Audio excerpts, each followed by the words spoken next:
What's up, pre-calculus students? These are our practice problems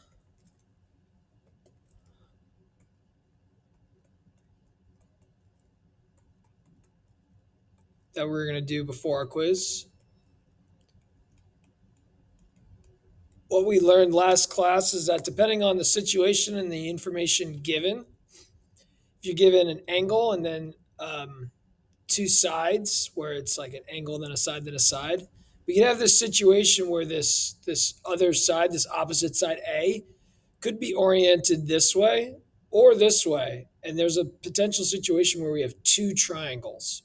And then there would be two angles for B, two angles for C, and two side lengths for C. We have A side length, we have B side length, but possibly two angles for B, two angles for C. What we have to remember is that when we're solving an equation like this,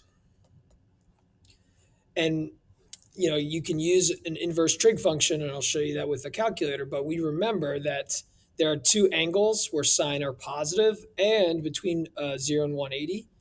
For this situation, a 45-degree angle, and then this angle, which is 45 degrees less than 180, giving us two angles for x, where it's 45 and then 180 minus 45, which just so happens to be 135 degrees. This is what we have to keep in mind of because we're going to be using our calculator, but our calculator will only give us one answer. We're going to have to find the second answer. Now, there are three situations for this situation where you're given an angle, its opposite side, and then like another adjacent angle. You're an angle side. It's either you could have no triangles, one triangle, or two triangles. And if you just work through the process of finding, you're missing angle first, B, then understanding its other possible option, you will be able to see when you have no triangles, one triangle or two triangles, just by understanding that all of the angles in a triangle need to add to get 180. We have practiced these last class, so I'd like you guys to go ahead and just do this problem. Tell me how many triangles there are, and then once you figure out how many triangles there are, find the missing side lengths and missing angle lengths.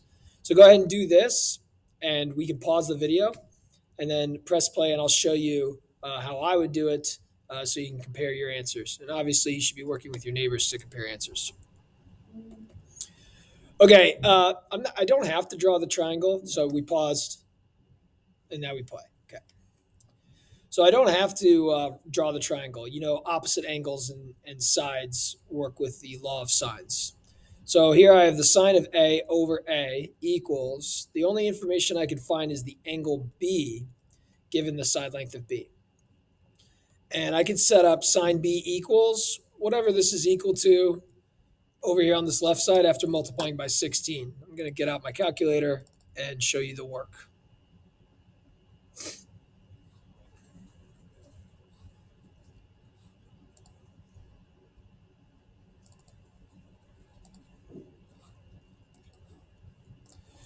So I have 16 sine 30 over 7.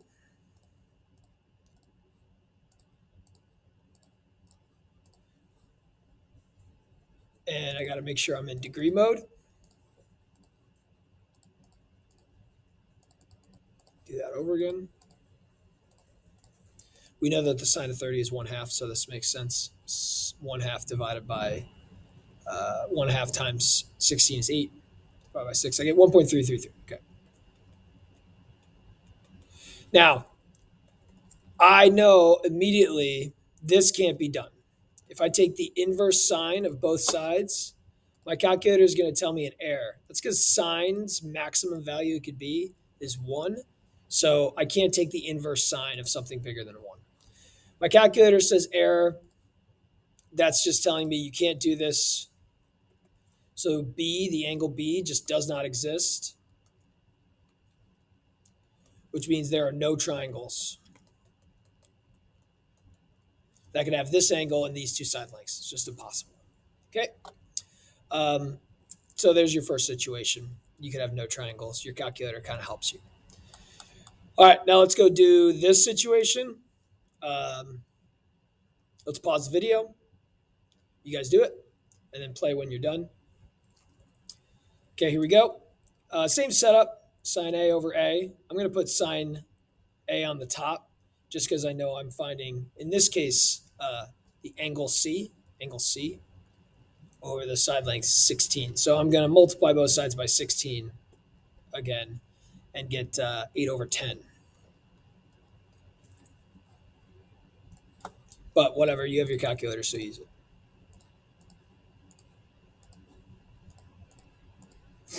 Okay, point 0.8. Now I'll take the inverse sine of both sides to find C. I get 53.13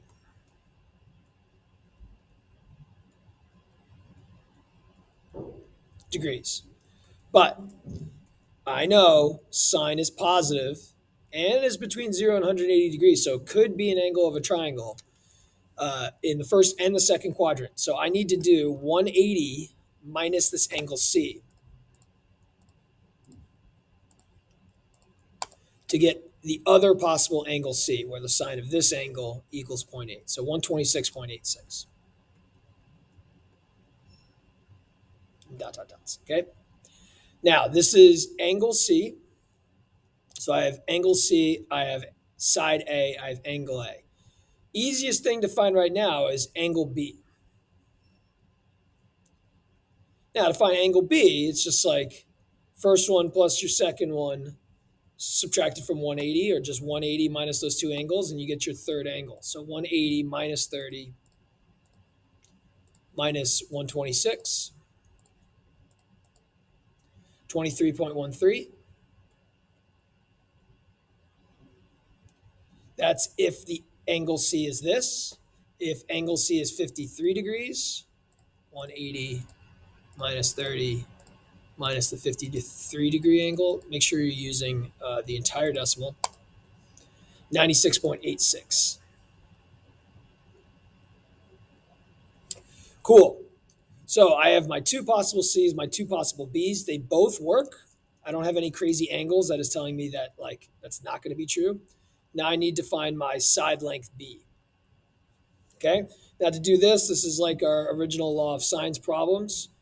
We can flip flop the law of sines, have A over the sine of A equals B, which I don't know, over the sine of B. Now, what's the sine of B? Well, it's either 23.13 or 96.86.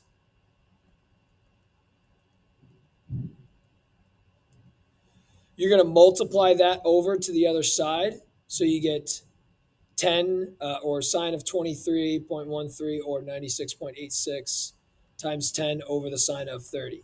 Okay, giving you your two possible side lengths of B. We know that we have a situation with two different triangles. 10 over sine 30 is going to be 20 because the sine of 30 is just a half. I'll multiply that by the sine of the 23 angle. 7.85 would be my side length B if my angle C are 126 and my angle B is 123. And then let's do the same thing with the angle B of 96.86. So 10 over the sine of 30 times the sine of 96.86, which is right there. 19.856.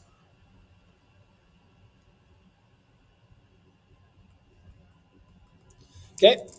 Keep track of what's angles, what you're trying to find, A's, B's, and C's. Don't like find side length C again. If you find side length C, it's going to be 16 every time. So just make sure you work through everything. You're good. I've just solved my triangle, two possible triangles, two angle C, two angle B, two side B's. Okay. All right, last one, and then you'll take your quiz.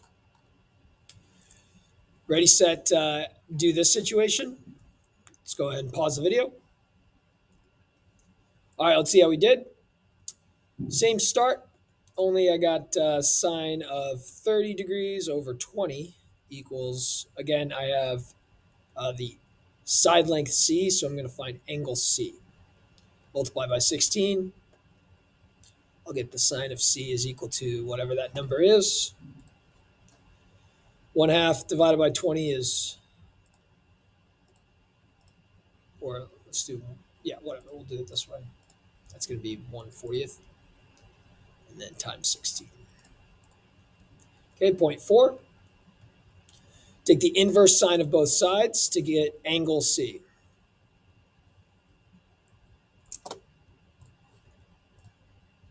Inverse sine, 23.578 degrees.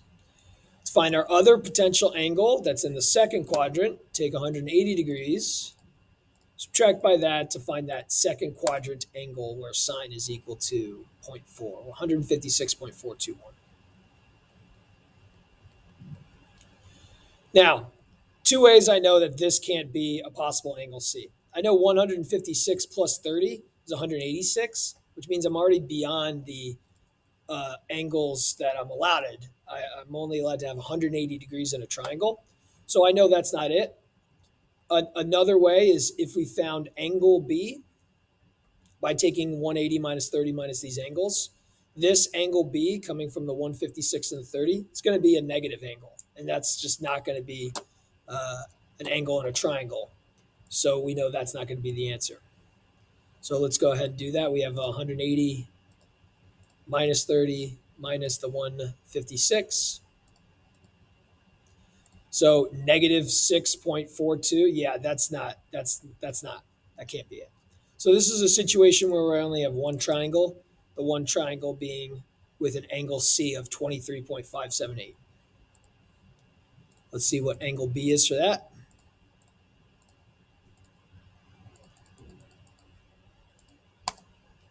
$126.421.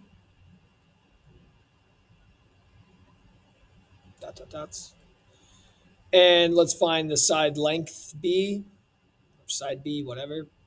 We'll go ahead and set up the law of sines again. Only I'm going to put A on the top and then the sine of the angle on the bottom, just so I can easily solve for B. I need the sine of B, so I have the 126.421 angle. I'll multiply both sides by the sine of 126.421.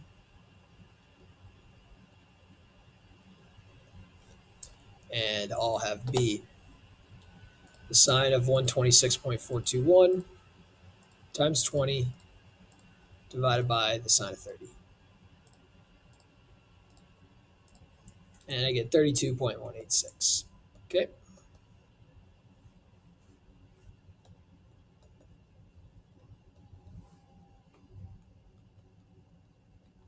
Okay, so one triangle. How did I know one triangle? I just looked at the angles when I did inverse sine and I found my other angle. Um, you might have two triangles. How do you figure it out? Just find your angles. Just do the math. If your angles ever add up to be more than 180, you know your third angle like can't exist. It had to be negative. And then if your calculator's telling me, yeah, I can't take the sine inverse, you know that there's a no triangle situation. Okay. So hopefully we understand this. This is good. You have your quiz, and then you have a video after lunch of the law of cosines, your next lesson. I will see you on Monday. Go ahead and if we have extra time at the end of the lesson, you can work on your homework. Thanks.